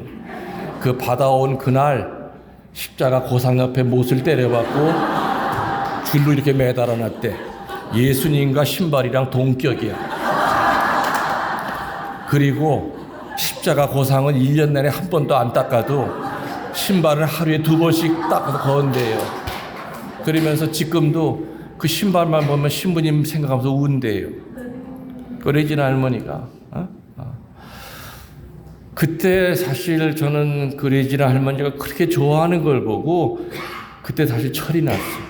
왜냐면 그전에도요, 제 머릿속에는 정말 나는 많이 주는 사제다. 주면서도 뭐냐? 기대를 했어. 내본당 신자들은 한국에서 최고 신자들이 돼야 돼. 그러면서 신자들 보러 나 따라와. 한국에서 1등 신자 만들어줄게. 그것도 기대하는 거죠. 근데 기대치 항상 미치냐? 못 미쳐요. 그러니까는 혼자서 소설 쓰는 거지. 나처럼 훌륭한 신부님 계실 때 저것들 그냥 따라와야 되는데, 나 간 다음에 봐라 후회할 거다 하면서 지워 나 혼자 상처받았다고 왜 못 쫓아와 하면서 잡아 끌 때 따라와야지. 근데 그 레지나 할머니의 그 신발 사건 때문에 그 다음부터 저는 어디 가더라도 그냥 무조건 사목해요.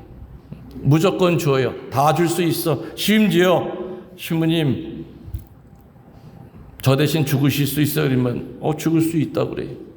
근데 지금은 아니에요. 지금은 아니에요.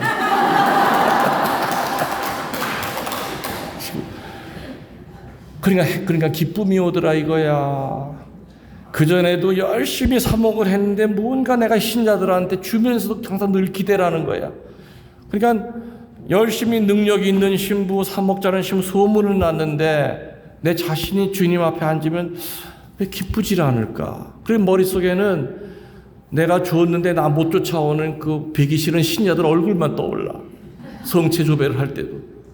근데 그 이후에 그 빨간 등산화 사건 이후에부터는 무조건 줘요. 그러니까는 그 성당을 떠난 이후부터 사실 저는 진짜 고생을 많이 했는데도 불구하고 제 미모가 이렇게 상하지 않은 그 이유는 기쁘게 살기 때문이다. 박수 한번 치세요.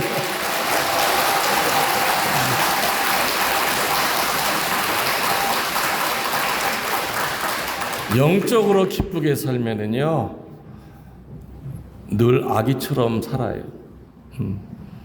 그래서 우리들 주변에 보면요, 교우들도요, 참 기쁘게 사는 신자들이 있어요.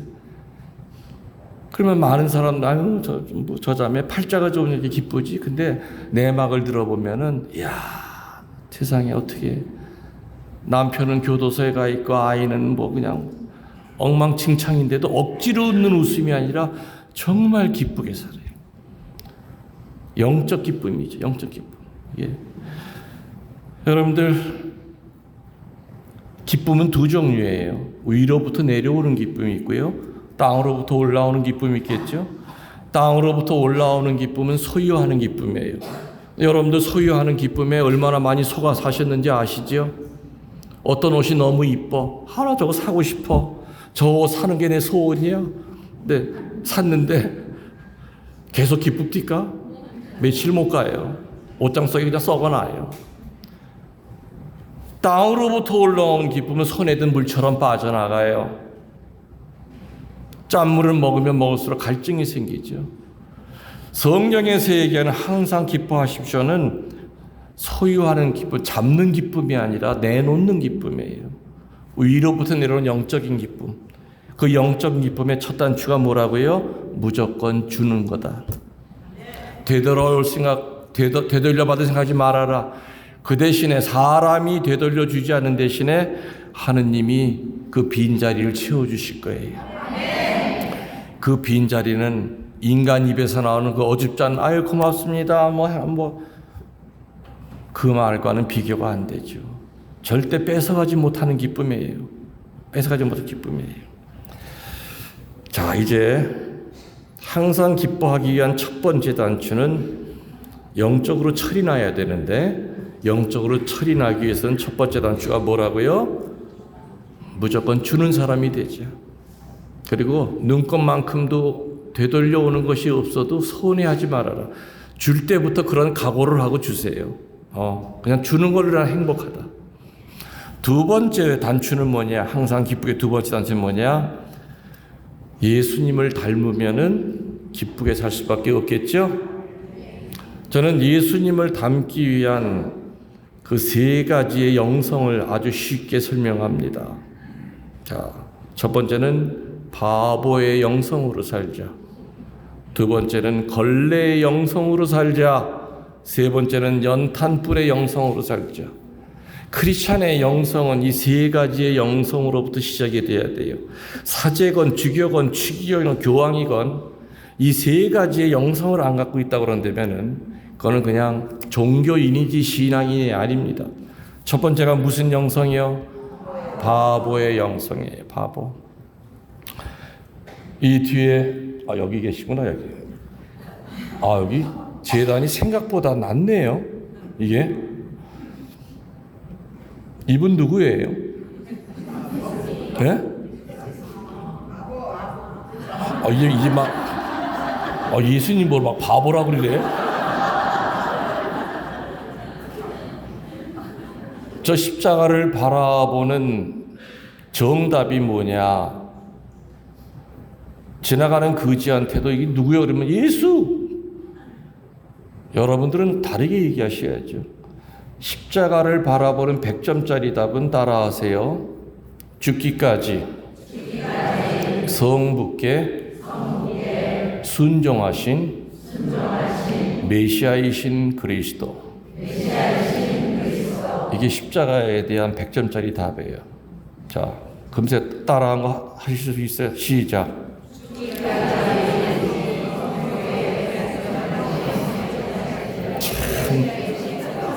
아이고, 몇 천화 됐다고 그 얘기하지? 죽기까지 성부께 순종하신 메시아이신 그리스도. 다시 한번 더 십자가를 바라보면서 순종이라는 말이 빠지면 안 돼요. 또 죽기까지라는 말이 빠지면 안 돼요. 손가락 하나 잘라주기까지가 아니에요. 다리 하나 끊어주기까지가 아니라 죽기까지 순종하신 메시아이신 그리스도가 십자가를 바라보는 100점짜리 답이에요.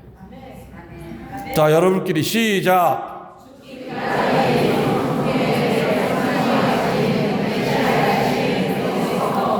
요 한 줄을 가지고도 수녀원에 가서 저는 한 달 피정을 시킵니다. 죽기까지라는 단어 가지고도 일주일을 갖다 강의를 합니다. 정말 많은 얘기가 나오죠. 죽기까지 성부께 순종하신 메시아이신 그리스도가 바로 십자가에 대한 정답이에요. 예수님, 절에 다니는 사람도 예수님인 줄 알아요. 그렇죠? 그래서 적어도 여러분들이 성숙한 신앙인이라고 그러면은 십자가를 설명할 때 적어도 이 정도는 얘기해 줘야 돼요. 성부께 죽기까지 순종하신 메시아이신 그리스도가 바로 이분이십니다. 이게 바로 우리들이 바라보는 십자가의 의미입니다. 생각해야 돼요. 자, 근데 여기 매달려 계신 이분, 아까 자매님 바보라고 그랬잖아요. 바보는 바라볼수록 보고 싶은 사람이 바보예요. 맞죠? 근데 여러분들, 세속적인 기준으로 볼 때 예수님이 영악하신 분이에요? 영리하신 분이에요? 아니죠. 절대로 영리하신 분은 아니에요. 그 많은 능력을 갖고 계신데 이렇게 힘없이 돌아가 계시잖아요. 2000년 동안 팬티 한 장 걸치시고 이렇게 매달려 계셔. 근데 우리는 이 양반을 보고 뭐라 그래요? 주님, 주님, 나의 주님 그리잖아요. 이 양반은 분명히 세속적인 기준으로 보면은 정말 천치 바보처럼 잘 나가신 분이에요. 하느님의 아들이 저렇게 매달려 계시잖아요. 내일 강론, 이제 주일 강론이 유튜브에 올라갈 겁니다. 토요일, 오늘, 내일 거는 내가 어저께 밤에 미리 327 미리 다 녹음을 했어요. 내일 강론에 이제 그런 얘기가 나와요. 성당 다니는 며느리가 절에 다니는 시어머니를 모시고 성당을 처음 데려갔어요. 전교해 보려고. 그랬더니 시어머니가 갔다 오더니 아유 야 만정이 다 떨어진다. 어떻게 그냥 뭐 삐쩍 말라가지고 어디 복이라고 나올 때도 없고 아이고 인상은 쓰고 있고 그냥 몸에선 피는 철철 흐르고 얘 너 내가 다니는 절에 가봐라. 부처님이 얼마나 살이 통통하게 찌고 그냥 옷도 금 옷을 입혀가지고 그냥 막 반짝반짝거리고 그냥 복이 저절로 나온다. 뭐 어디 그 복도 나올 것 같지도 않은 그 사람한테 가서 기도하냐. 그런 얘기가 있대요. 이분은 사형수예요. 맞아요, 틀려요? 로마 형법 가운데 가장 잔인한 것이 이제 십자가형이에요. 바로 목을 자르는 것이 아니라 피를 말려 죽이는 거예요. 피를 말려 죽이는 가장 잔인한 형벌이에요. 바로 안 죽여요. 덜 죽으면은 가끔가다 병졸들이 옆구리에다 창을 군데군데 찔러. 더 빨리 죽으라고. 어떤 인간은 아주 질기게 이틀이 돼도 안 죽거든. 그래서 찔러대는 거야. 얼마나 그 괴롭고 힘들겠어요. 가장 잔인한 것이 이 십자가형이에요. 하느님의 아들이 사형수가 되신 우리는 그분을 믿고 나의 주님이라고 부르지 않습니까? 석가모니는 왕자였어요. 아시죠? 왕자였어요. 석가모니는 고통이라는 걸 몰랐던 분이에요. 보리수 밑에서 득도한 거죠. 그래서 절에서는 믿는 대상이 없어요. 불교는 자연 종교죠. 계시 종교가 아니라. 그래서 불교의 목적은 뭐냐? 불자들 하나하나가 다 부처가 되는 게 목적이에요. 우리처럼 계시를 받거나 믿는 대상이 아니에요. 것이. 근데 우리는 이분이 3년 동안 가르쳐 주신 거 있잖아요. 우리는 이분을 주님이라고 부르는데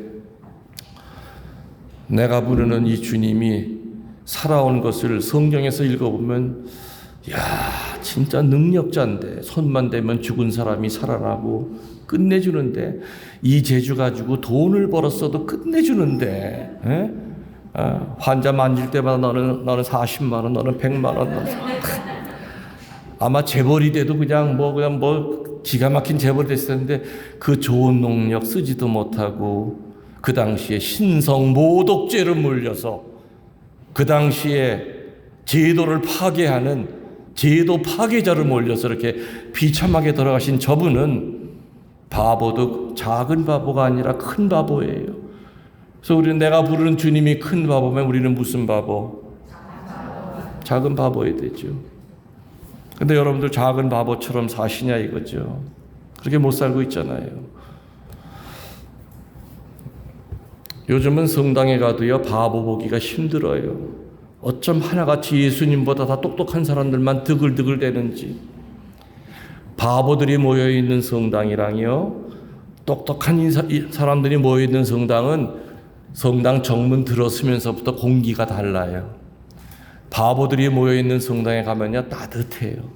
그리고 딱 제대 위에 올라가면은 신자들의 얼굴이 되게 밝고 아름다워요. 신부님도 굉장히 밝아요. 근데 똑똑한 인간들, 사공이 많은 인간들이 모여있는 그런 성당에 가면은요 추워요. 몇 시간 강의를 얼굴 다 굳어져 있어요. 웃지도 않아요. 본당 신부 있는데도 나와보지도 않아요. 그 먼 데서 왔는데도. 따뜻한 공동체가 있죠. 바보들이 모여있는 공동체는 따뜻해요. 바보들이 모여있는 리지온은요 1년도 안 돼서 분가시켜야 돼요. 왜? 너무 좋은 거야 거기 가면은. 근데 똑똑한 인간들 모여있는 리지온은요 시작할 때 10명인데 4개월 후에 강복주로 가면 2명밖에 안 남아있어. 마지막까지 누가 똑똑하냐. 어느 성당은 패거리가 많아요. 바오로 사도가 그랬죠. 바울로파, 아폴로파, 예수파. 2000년 전에도 그렇게 파가 많았지만 한국 천주교 제일 큰 문제는 각 성당마다 이 끼리끼리 파들이 많아. 회장파, 부회장파, 그전 회장파, 지급 회장파, 간 신부님파, 지급 올 신부파, 보좌 신부파, 큰 수녀파, 작은 수녀파, 꾸리야 단장파, 성모 회장파. 이제는 들이댈 게 없어. 양파, 쪽파, 대파는 다 천주교에 다 있어. 파가 많은 성당일수록 100억짜리 성당을 지어놓으면 뭐하냐 이거예요. 성당은 언젠가는 허물어져요. 예루살렘 성전이 로마 군인들의 말발굽 아래 그냥 돌멩이가 하나도 제대로 서 있을 수 없을 정도 다 허물어졌지 않습니까? 교회는 허물어지는 게 아니라 교회는 영원히 가지만 성당은 허물어져요. 맞죠?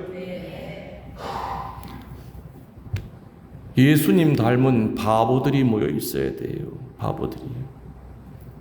사제도 예수님보다 똑똑할 수 없어요. 수녀들도 마찬가지예요. 바보인데 겸손한 바보가 되어야죠. 진짜 멍청한 바보가 되려는 게 아니라 지혜로운 바보, 영적 분별력이 있는 바보. 지금 시대는요 똑똑한 신부들 필요 없어요. 똑똑한 수녀들 필요 없어요. 거룩한 사제가 필요한 시대예요. 거룩한 수도자가 필요한 시대예요. 그 거룩함에서 뭐가 나오느냐? 영적 분별이 나와요. 사제가 거룩하지 않으면 영적 분별을 못해요. 그러다 어떻게 되느냐? 양들을 끌고 절벽으로 집단 자살을 해요. 그러니까 어느 성당 가면 맨날 신자들은 또 교구청에 투서질하고 본당 신부는 아유 이 인간들이랑 못 살아. 이게 성당인지 뭔지. 강론할 때 소리 지르고 일어나고. 신자들 책임에는 100% 교우들 신부 책임이 있다고 봐요. 목자는 양들을 목자하기 나름이에요. 맞죠? 따라가게 돼 있어요. 사제가 정말 거룩한 사제가 될 때는 신자들 보러 우리 불 속에 뛰어들자 하더라도 목자를 믿고 같이 불 속에 뛰어들어요. 맞죠? 맞아요. 그래서 이 환난의 시대, 이 혼돈의 시대에 지금 필요한 것은 상티타스, 거룩함이에요. 마귀는 어떻게 해서든지 신자들의 거룩함을 뺏어가려고 그래요. 그래서 직업인을 만들어버려요. 사제가 직업입니까? 아닙니까? 아니에요. 이게 직업이라면 난 절대 이 직업 안 택해요. 교우들이 가끔 물어요. 신부님 나중에 태어나셔도 또 사제 되겠죠? 미쳤냐? 이 힘든 걸 또 하란 말이냐? 사제는 직업이 아니에요. 근데 나도 모르게 직업화돼 가요. 신자들은 너무 예민하기 때문에 우리 신부님이 직업화된 사제인지 아닌지를 즉시 알아채요. 거룩한 사제인지 아닌지를 바로 알아채요. 수녀건, 사제건, 고위성직자건, 평신도건 마귀를 물리치는 것은 거룩함밖에 없어요. 제가 늘 강조하는 건 뭐냐? 따라하세요. 혼란스러울 때는 전통으로 돌아가라. 그 길밖에 없어요. 가톨릭이 65년도 바티칸 공회 이후에 세계를 향해서 열렸다는 그 미명 아래 얼마나 아름다운 전통을 다 포기했습니까? 다 포기했어요. 이 성당에 지금 장개틀이 있습니까? 앞에만 있죠? 뒤에는 없죠? 바로 이런 것이 어둠이에요. 가톨릭의 성당은 전 세계 어디를 가더라도 무릎을 꿇어야 돼요. 명동 성당부터 장개틀을 띄어 없앴어요. 그 이유는 뭐냐? 장개틀의 그 길이만큼 뒤에 의자를 더 놓겠다 이거예요. 지극히 세속적인 생각이에요. 어느 본당은 100몇십억짜리 성당을 지면서 장개틀을 안 놔요. 장개틀 몇 타당 비싸다 이거예요. 맨 앞자리밖에 없어요. 교우들은 무릎을 꿇고 싶어도 꿇을 수가 없어요. 미국을 가보십시오. 어느 성당 가도 장개틀 없는 성당 없어요. 유럽 어디를 가도 장개틀 다 있어요. 유독 전 세계에서 한국 가톨릭 천주교만이 하느님 앞에 무릎을 못 꿇게 했어요. 피조물이 창조주 앞에 하는 첫 번째 경배 행위는 무릎을 꿇는 거예요. 아멘. 제 말 틀리지 않았죠? 저는 이 얘기를 참 많이 하고 다닙니다. 내 의견에 동조하는 신부님이 사정 안에서 그 소리를 듣고 어느 신부님은 사목회의를 열어서 장개틀을 놓는 신부도 있었어요. 근데 어떤 신부들 저 뭐야 나 도와주러 온 거야 뭐야 그 신부가 띄었거든 장개틀을. 나랑 안티가 되는 거예요. 상관없어요. 혼란스러울 때는 전통으로 돌아가야 돼요. 전통으로 돌아가는 길이 바로 거룩해지는 방법이에요. 여기 신자들 미사 때 미사수건 씁니까? 서울에는 거의 안 써요. 큰 도시는. 기도 안 찬 게 어떤 젊은 신부들은 미사수건 쓰지 말라고 그런대요. 그런 신부도 있대요. 미사수건 왜 써요?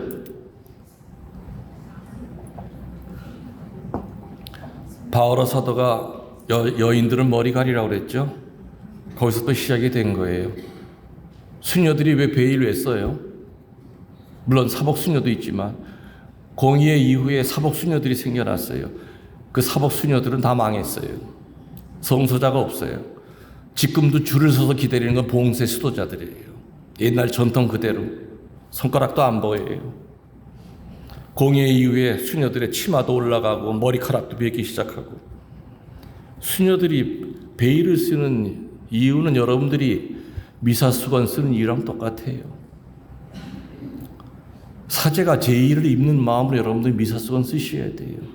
미사수건을 써야 되는 이유는 여자를 무시해서가 아니죠. 남자와는 다르게 여자들은 이 머리 모양에 따라서 여러 여자로 바뀌어요. 요부가 될 수도 있고 요조 숙녀가 될 수도 있고 다방 레이지가 될 수도 있고 할머니처럼 만들 수도 있고. 그래요 안 그래요? 앞에 앉아있는 네 머리 때문에 뒤에 있는 사람 분신 같지 말게 머리 가리라 그 얘기예요. 다른 사람 분신 들지 않게. 우리는 앉아있으면 앞에 사람 머리를 볼 수밖에 없죠. 아유 이 여자는 어떻게 새치가 이렇게 많어 좀. 아유 하긴 뒤통수는 안 보이겠지.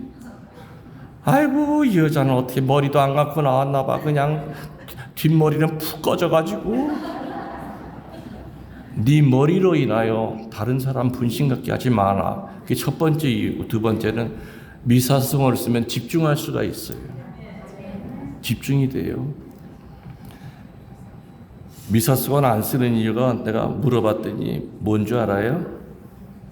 첫 번째, 훅가시가 주저앉는데. 난 처음에 훅가시가 뭔가 그랬어. 여자들이 이렇게 가지고 이렇게 바람 집어넣어가지고 훅가시가 1시간 쓰고 있으면 훅가시가 내려왔는데 이게 얼마짜리 훅가시인 줄 아니? 네, 그놈의 훅가시 아무튼 응?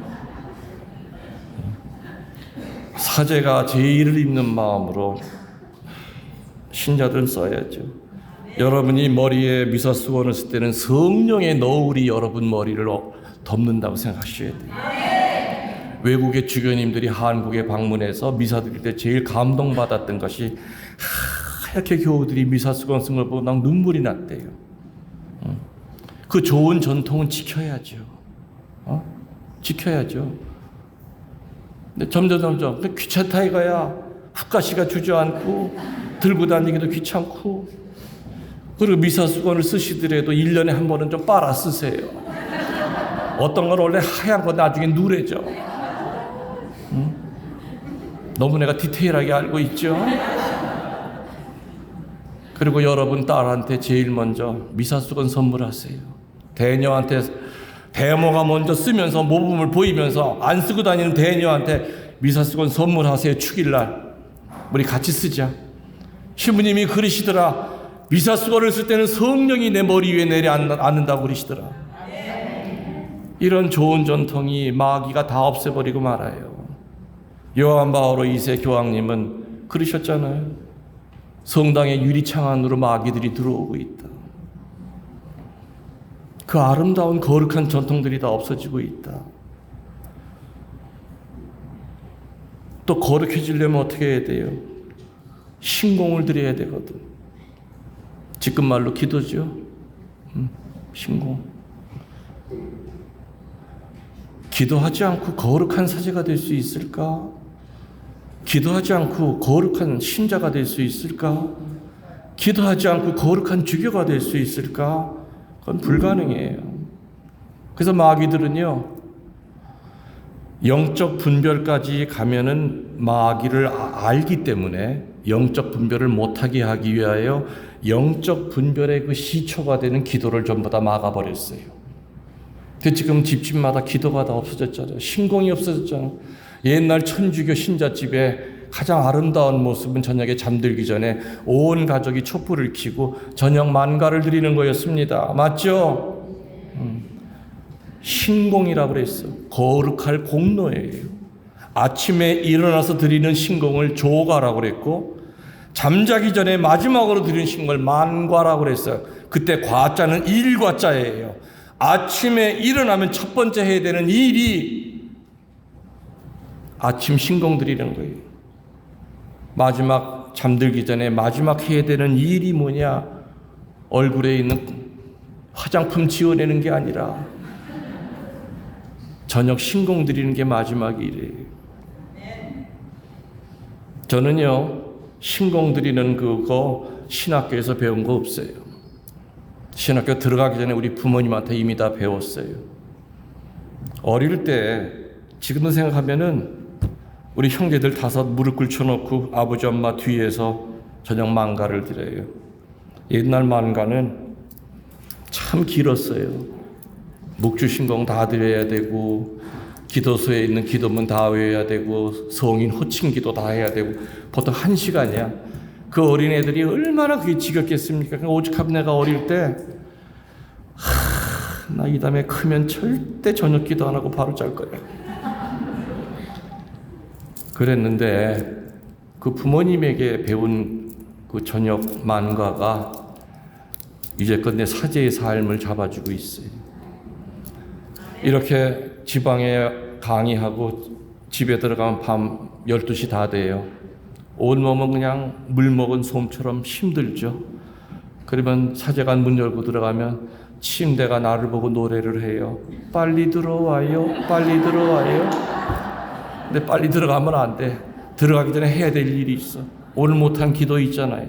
성무일도 바쳐야 되고, 어떨 때 아침에 깨면은 침대에도 못 올라가고 성무일도 끌어안고 그냥 침대 밑에서 자고 있어. 이 훈련은 신학교에서 배운 게 아니에요. 어릴 때 그토록 지겹게 생각했던 그 부모님이 가르쳐줬던 그 유산. 그래서 저는 부모님을 자랑스럽게 생각해요. 사제 생활을 지켜주는 건 어릴 때 배운 그 기도예요. 기도하지 않으면 거룩해질 수가 없어요. 거룩해지지 않으면 영적 분별이 안 나와요. 그래서 이 마귀 새끼들은 사제에게서 기도를 뺏어가려고 하고, 수도자에게서 기도를 형식적으로 바치게 하려고 하고, 집집마다 기도를 다 끊어버렸어요. 기도하지 않는데 어떻게 거룩할까? 그러다 보니까 어떻게 돼요? 집집마다 다 냉담자가 반 이상이야. 자식들은 다 냉담자. 그 집안 대표로 90대 할머니만 대표 주자로 혼자 기도하고 계시고 그 할머니마저 떠나면 다 냉담자예요. 아휴, 얘기한 것도 별로 없는데 벌써 밥 시간 됐네. 밥 시간 됐다고 뒤에서 막 저기 식사하시고 난 다음에 제가 노래 잘하는 거 아세요? 네. 제가 이제 이거 나온 지가 꽤 오래된 CD인데 치유성가예요.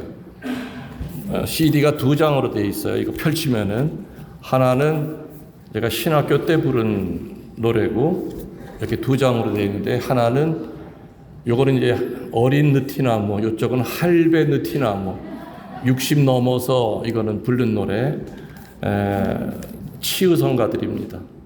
여러분들 들으시면 돼요. 근데 요즘은 CDP가 없잖아요. 차에도 없어가지고 지금 이거를 USB로 지금 만들려고 하고 있는데 언제 될지 모르겠어요. 근데 이것도 몇 장 안 남았는데 이거는 여러분들이 그냥 소장품으로 이렇게 하나 구입하시면은 제가 나중에 성인 품명으로 이번 이거 무지하게 비싸질 거예요. 그리고 또 나가시면 이거 구하실 수 있고요. 사인은 뒤에다 돼 있습니다. 미리 사인돼 있고 그리고 제 신앙 강좌 CD도 있는데 이것도 밖에 있습니다. 여러분들이 뭐 요즘 뭐 CD 플레이어 뭐 몇만 원이면 삽니다. 이거 뭐 그래서 여시면은 이렇게 5개씩 이렇게 다 CD가 들어가 있어요. 이제 피정 강론 같은 것들이 다 돼 있어요. 그래서 이거 구입하실 수 있습니다. 식사 맛있게 하시고 이제 오후부터 좀 본격적으로 이제 강론을 하도록 하겠습니다. 영광이 성부와 성자와 성령께 성부와 성자와 성령의 이름으로 아멘.